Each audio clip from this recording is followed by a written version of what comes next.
Hey guys, Cronus Falls here, and today I'm going to be talking to you about a new fusion champion that is going to be coming to Raid tomorrow. In fact, we have had that confirmed behind the scenes, and this is going to be the guy here. He is an Ogryn Tribes champion. According to Hell Hades, he's going to be Force Affinity, so that'll be interesting to see what his kit's going to be. We don't have a ton of Force Affinity champions compared to some others like Magic.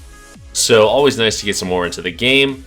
Let's go ahead and look at this here. Many old mysteries lie buried amid the trees of the Durham Forest.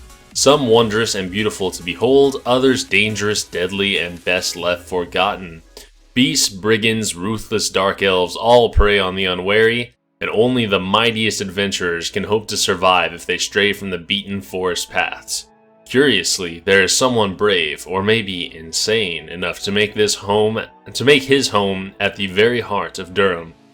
Some say he is a spirit of nature, a benevolent guardian of the woods whose hut is always open to the lost and the weary. Others swear he is a monster, hunger and malice given form, ever craving the blood of innocence. One thing is clear, whoever this creature is, his power is immense. So beware, O Summoner, for only the bold can hope to unravel this mystery and recruit a new champion to their cause. So like I said, obviously a fusion champion. Ogryn Tribes, he does look very cool. He's got this kind of wood stuff coming off of him. And so obviously he's going to be a legendary champion. It is going to be interesting to see what his kit's going to be. They have been getting quite a power curve recently as far as the legendaries they put out. So if he's anything like Torment or Rotos or something like that, he could be extremely busted. I don't think we're going to be seeing a counterattack champion just because, first of all, it's Ogryn Tribes, which Skull Crusher's already in.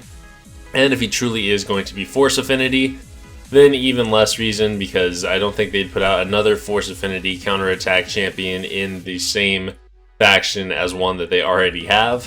So it'll be interesting to see though. I'm guessing probably a defense-based champion just based on the looks of him. Could be a support though. He's got kind of like the nature kind of stuff going on here with all the wood and everything.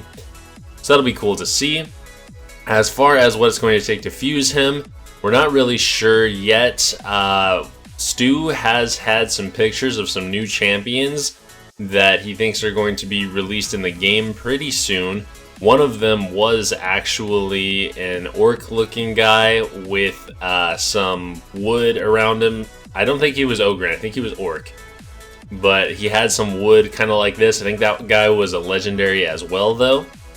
So perhaps some of those videos that he covered over on his, or some of those champions he covered over on the video on his channel might be some of the fusion requirements. We will see. Hopefully not too many new champions. We do want to use up all the ones we got saved in our vaults. You know, if you're quote-unquote responsible with your epics, then you probably have a saved copy of everyone that you've gotten. So yeah, so let's go ahead and talk real quick about fusion champions in general and kind of what you can do to be prepared for a fusion like this.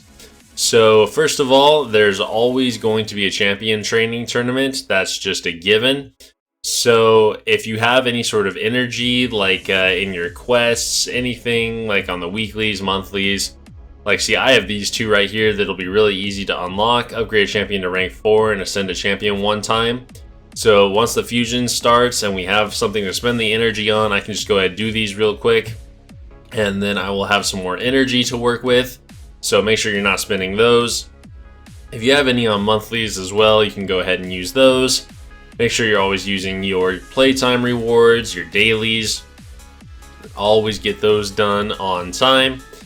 And then as far as champion training goes, one thing that you definitely need is mystery shards. So make sure you're not pulling these all the time, you know, just what a lot of people do, I find, is they just pull their mystery shards and feed every common that comes out and just use the uncommons. And I mean, that's fine if you've got like 4,000 or 5,000 of these stacked up, but I'm guessing most people have somewhere between the 500 to 1,500 range. And if you do that, you start mowing through them real quick. So I would suggest, you know, leveling up commons. You can do that method as far as like pulling the just the greens and feeding all of the whites until you get down to probably about the 500 range. After that, I'd really suggest that you level up the commons to 10 and rank them up, just because you don't want to run out of mystery shards before you finish and then be unable to rank up your champions. So besides that, there's also typically going to be summoning events, tournaments, stuff like that in any sort of fusion. So stock up on your shards. Hopefully we'll see a 2x Void Shard event during this. It's been quite a while since we've had one of those. The last one was Sacred, I believe, and I think Ancient before that, so I believe Void should be the next in line. Not 100% sure on that, but I think so. Hopefully I've got 15 Voids here and several on my other account that I'm itching to pull. So if you have some shards stocked up, that's good. And if you can, if like the champion training and the summon tournament or summon rush falls in line with each other, then you can be pulling mystery shards while you're leveling your champions and just bump up your summon rush. You know, you can always use your mystery shards as long as you save them up, kind of like this, in order to bump yourself up in the rankings. So let's say you can pull, there's a 2x Void going on, there's a summon rush, but you're 500 points short of being able to get whatever champion you need for the fusion. You can come in, start pulling mystery shards, use them as food, level up your champions during the champion training, because those typically last the entirety of the tournament, or the fusion, I mean. And then just kind of get up to where you need to be based off of mystery shards. So very important that you have a decent stock of these. And then let's go ahead and talk about potions here. So potion keeps, obviously, these 3 cycle throughout the week. So you get Tuesday, Wednesday, Thursday, as far as these go. So it's like Monday, Tuesday, Wednesday, and then Thursday, Friday, Saturday or something.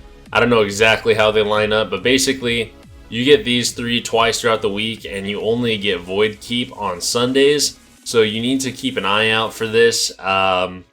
Make sure that you are able to get in and get the potions you need at the right times, because nothing's more annoying than missing out on a fusion champion just because you didn't pay attention and now the one keep that you needed is going to be closed for the rest of the week. If you do really need it, you know, you can always pay 200 to open them or 300 for Void, but that's a lot of gems and you really don't want to do that. So just keep that in mind. If you're doing higher level clan boss, he does tend to drop a lot of greater potions, which is nice. So you should have, like I said, if you do higher levels, you probably have a pretty good stock of these. Obviously, I've used a bunch of Spirit recently, and a bunch of Arcane, but I've still got a pretty decent stock, so I can do a few epics there, a few rares. And luckily, the Arcane Keep is always open for you to farm. But like Spirit Keep is open today. I don't have a ton of greater or any superior here, so I'll probably go in, get some farming done there. That way I can be more prepared for the fusion when it actually goes live. If there's going to be any Spirit Champions that I need to ascend, or ascend, then we will be looking good there. So besides that, as far as champion training tournaments go, or events rather, upgrading the level of your food can be a good way to increase your points, because the champion training tournaments that they do during these fusions tend to be really high point values if you're trying to finish them. Like sometimes almost 40,000 points, which is just an absolute insane amount of points. So I don't think most people go to actually finish the events, but even some of the champions you might need, like an epic, could be really high up there as far as points go. So let's say you are making your food and you get 5-star food here. I don't actually have any to show you. Oh yeah, I do. So let's say you have 3 5-star foods. Let's just assume Warlim's food for a second. They're all level 1. You bring those into the campaign. You got your double XP going, and you run, let's say, 4 or 5 runs on these guys. That's going to be several hundred points towards your event, and then you can go in and use them to rank up your rank 5 champion to a rank 6, and voila, that's another however many points, 500 or whatever. So as long as you're doing stuff like that, like I just suggest anything like level 3 or higher. So let's say you have level 3 food. I'd say maybe run it through campaign twice to get a decent amount of points off of that before you feed it. Rank 4, do it 3 times. Rank 5, do it 4 or 5 times. Just, it does sound like a waste of energy, and honestly, it is. So if you don't have to do that, if you think you can get through the entirety of the points you need without doing that, then don't. But if you feel that you're going to be struggling to get those points that you need, then the most efficient way to farm the points, not necessarily to farm the champions, is to rank up your food before you feed it, or level up your food. So yeah, just keep all those tips in mind, guys. Hopefully this champion's really good. Obviously the last fusion, Skull Lord Vargal, was pretty trash, so we are going to be hoping that this one is better. I hope that you all have a good store of epics out there, and that at least 1 or 2 of what's required are going to be something that you have. But make sure to subscribe if you haven't already. Leave a comment down below or hit me up on Discord if you're excited about this fusion. Looking forward to another event. I know I am. Some people aren't that excited about fusions because they want actual content in the game, which obviously we all do. But I'm still excited whenever a new champion comes out because fusions are typically pretty strong. So again, subscribe if you haven't already, and thanks for watching, guys.